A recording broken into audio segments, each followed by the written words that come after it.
So leash pressure is going to be a way to communicate with our dog via the leash. We can almost think of it as a kind of steering wheel for our dog. So how we position or where we put the leash pressure is going to ultimately tell the dog where we want them to be. So if I want Coco to kind of come towards me, if I offer a little bit of that straight line pressure backwards, good girl. Yes, good girl.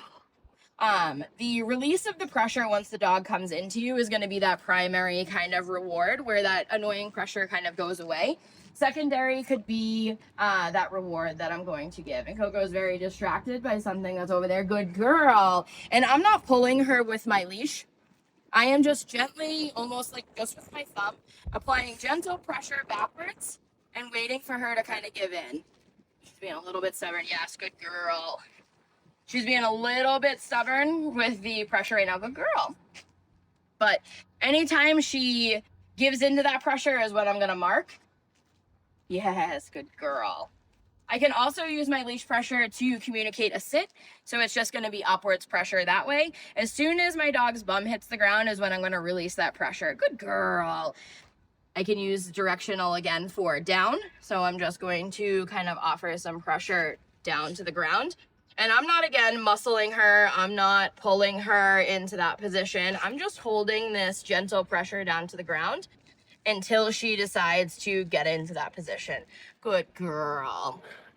If I want to get her back into a sit from the down position, again, it's just going to be straight pressure upwards. And as soon as the dog does what I ask her to do is when I'm going to release that pressure.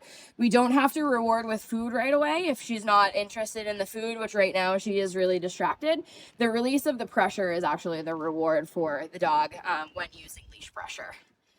After I teach my dog to follow a food lure is when I can move to that leash pressure as well, so we don't have to rely on kind of that hand movement to get her into position.